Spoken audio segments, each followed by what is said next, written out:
মেলা ঘরের এক মহিলাকে কাজ দেওয়ার নাম করে চেন্নাই নিয়ে গিয়ে দেহ ব্যবসায় জড়িত করার অভিযোগে থানায় মামলা করল অভিযোগকারী। অভিযোগ বিলোনিয়া বনকর এলাকার কৃষ্ণ দেবনাথের ছেলে কার্তিক দেবনাথ নামে এক বিবাহিত যুবকের বিরুদ্ধে। ঘটনার বিবরণে জানা যায়, মহিলার স্বামী কর্মসূত্রে 2 বছর ধরে আগরতলা বাদারঘাট একটি ভাড়া বাড়িতে থাকতেন। এমতো অবস্থায় বিলোনিয়া বনকরে কার্তিক দেবনাথ নামে ওই যুবকের সঙ্গে ইনস্টাগ্রামে পরিচিত হয়। পরবর্তী সময়ে তাদের মধ্যে বন্ধুত্বপূর্ণ সম্পর্ক গড়ে ওঠে। একে অপরের বন্ধু হিসেবে সুখ দুঃখ বিনিময় করতেন। পরবর্তী সময়ে মহিলা সংসার ঠিকঠাকভাবে চলছিল না কথাটি বন্ধু কার্তিককে বললে সেই সুবাদে বন্ধু কার্তিক দেবনাথ চেন্নাইতে একটি কাজের ব্যবস্থা করে দেবে বলে জানান এবং মাত্র 249 টাকায় কম্পিউটার শিখুন। Global hitech computer centre, Madhupur Madhubazar. Offer চলবে 20 এপ্রিল পর্যন্ত। যোগাযোগ স্ক্রিনে দেওয়া নম্বরে। পরবর্তী সময়ে বন্ধু কার্তিককে বিশ্বাস করে চেন্নাই চলে যায় এবং চেন্নাই কেলামবাকম নাবালম হাসপাতাল সংলগ্ন একটি হোটেলে ওঠেন। এরপর মহিলা দেখতে পায় হোটেলের পার্শ্ববর্তী একটি রুমে উদয়পুরের পায়েল নামে একটি মেয়ে এবং ভবানীপুরের সাজ্জাদ হোসেন নামের একটি ছেলে এবং 7 থেকে 8 জন ছেলে অবৈধ কাজ করছিল। তারপর মহিলা বুঝতে পারে তাকে কাজ দেওয়ার নাম করে দেহ ব্যবসা করার জন্য চেন্নাই নিয়ে আসে। তারপর বন্ধু কার্তিক তাকে পায়েল ও সাজ্জাদ নামের 2 ব্যক্তির হাতে তুলে দেয় এবং মহিলা সেখান থেকে পালিয়ে আসার চেষ্টা করলে বন্ধু কার্তিক এবং পায়েল সাজ্জাদ মিলে তাকে প্রচন্ডভাবে মারধর করে এবং 4 তলার ছাদের উপর থেকে ফেলে দেওয়ার চেষ্টা করে এবং বলপূর্বকভাবে তাকে বিবস্ত্র করে মোবাইল ফোনে ভিডিও এবং ছবি তুলে রাখে এবং তাদের কথা মতো যদি দেহ ব্যবসার কাজ না করে তাহলে তারা সেই ছবি এবং ভিডিওগুলি সোশ্যাল মিডিয়াতে ভাইরাল করে দেবে বলে বারংবার হুমকি দেয় বলে অভিযোগ করেন।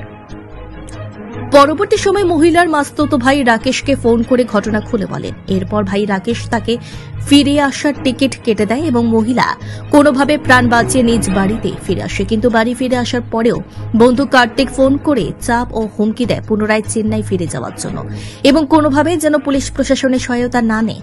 যদি তাদের কথা না শুনে বিবস্ত্র ভিডিও ভাইরাল করে দেবে এবং প্রাণে মেরে ফেলবে বলে হুমকি দেন।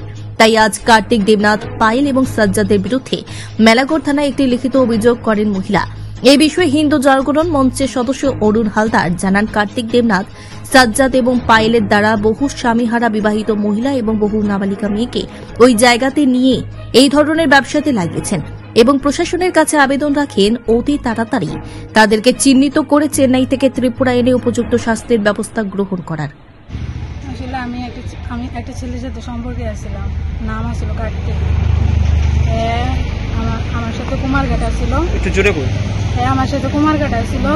কুমারঘাট থাকাকালীন পায়ের মেয়ের সাথে কথা হইতো। তো হওয়ার পরে কোথাছে কার্তিকে কোথাছে এদিকে তো কাজ নাই,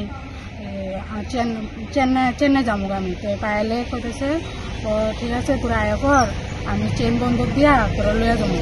তারপরে লইয়া যাওয়ার পরে এনে যাই সে এবারে 2-3 দিন আসলাম আমরা এনে যাওয়ার বাদে। এবারে কোথাছে কাজ করতাম, তো তাইরে বুয়া খাওয়াইতাম না। পরে আমি কোথায় হসপিটালের কাছে ঢুকতাম। তারপরে কোথায় না তুই তাইরে কই আনছিস না যে হসপিটালের কাছে কাজে বন্ধ। তারপরে আমি বলছি না, আমি তা করতাম না। তারপরে এইসব আমার যুদ্ধবস্তি করতো, তারপরে আমি না বাইরে এইসব করতাম। তারপরে অনেক কষ্টে আমি আনতে বার হয়েছি। আমার এক ভাইয়ের সাথে ইয়ে করে সেটা কথা করে বাইরের সব কিছু কইছি, কইয়া দিয়ে সেটা বাইরে আমার আনছে, টিকিট কাটতে এসে না করছি ইনস্টাগ্রামে। মানে হের বাড়ি কোন জায়গাতে? হের বাড়ি বনকর। কাজ দিব এই কথা কয়ে নিয়ে গেছে? দেওয়া ব্যবসা করতে হতো। আসি 10-12 জন মেয়ে জানা আছে, আরো কিছু তামিলি, কিছু অন্যান্য বাংলাদেশের আছে, অন্যান্য রাষ্ট্র। চেন্নাই কেলামবাকম ত্রিপুরা থেকে আমি আমার লেগেছি শুধু। আমার পায়েল তো আগেই আসি বলতেন।